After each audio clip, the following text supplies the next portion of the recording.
উত্তরবঙ্গ থেকে দক্ষিণবঙ্গের দিকে যাওয়ার পথে পুলিশের জালে উদ্ধার হলো বিপুল পরিমাণ গাঁজা বলে সংবাদ সম্মেলন করে পুলিশের পক্ষ থেকে জানানো হয়েছে। উদ্ধার হওয়া গাঁজার পরিমাণ 168 কেজি বলে পুলিশ জানিয়েছে, যার বাজার মূল্য প্রায় 15 লক্ষ টাকা বলে দাবি করা হয়েছে। গাঁজা পাচারের চেষ্টার অভিযোগে মিঠুন দলুই বয়স 34 নামে এক ব্যক্তিকে গ্রেপ্তার করা হয়েছে। তার বাড়ি মুর্শিদাবাদের সাগরদিঘি এলাকাতে। সূত্রের খবর, গতকাল বুধবার সন্ধ্যার দিকে কোচবিহার থেকে কলকাতা যাওয়ার সময় ফারাক্কা থানার পুলিশের নাকা চেকিংয়ে একটি কন্টেনার গাড়ি আটক করা হয়। গাড়িটিতে পুলিশি তল্লাশিতে উদ্ধার হয় বিপুল পরিমাণ গাঁজা। এরপরে প্রাথমিক জিজ্ঞাসাবাদ শেষে মিঠুন দলুই নামে গাড়ি চালককে গ্রেপ্তার করা হয়।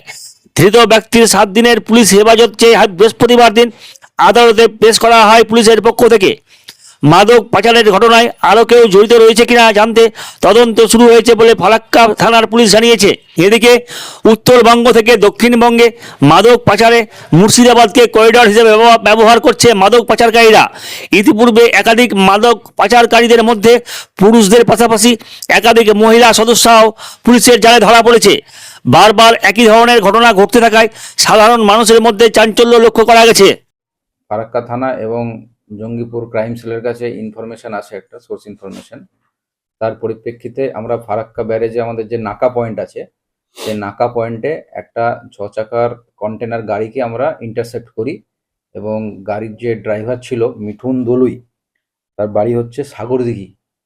তো তাকে ডিটেন করা হয় এবং সেই গাড়িটা তল্লাশি করার পরে আমরা টোটাল সেই গাড়ি থেকে 168 কেজি গাঁজা রিকভার করি এবং একে আজকে কোর্টে ফরওয়ার্ড করা হচ্ছে। তবে অ্যারেস্ট করা হয়েছে এবং স্পেসিফিক কেস করা হয়েছে এবং যে অ্যারেস্টেড অ্যাকিউজড আছে মিঠুন দলুই, তাকে আজকে কোর্টে 10 দিনের পিসিপিআর সহ পাঠানো হবে। মোট কতটুকু বস্তা ছিল স্যার কন্টেনারের মধ্যে? 168 কেজি টোটাল আমরা পেয়েছি। কোথা থেকে আসছিল? ওটা সব বস্তার মধ্যে ছিল নাকি সব? হ্যাঁ, এটা কোচবিহার থেকে আসছিল এবং মধ্যমগ্রামে যাওয়ার কথা ছিল। এটা এই যে স্যার নাগা চেকিং পয়েন্ট এর আগেও বহুবার গাঁজা রিকভারি করা হয়েছে, বেশ কিছুদিন আগে ফারাক্কা থানায় করেছে, আজকেও করা হলো। এই গাঁজাগুলো যে বিক্রি হচ্ছে বাজার মূল্য কত হয়? এটা মোটামুটি আমাদের কাছে যে 168 কেজি আজকে আমরা রিকভার করেছি, সেটার আনুমানিক মূল্য 10 থেকে 15 লাখ টাকা। এই পেছনে কি আর কেউ জড়িত আছে মাস্টার? সেটা ইনভেস্টিগেশন করে আমরা দেখছি।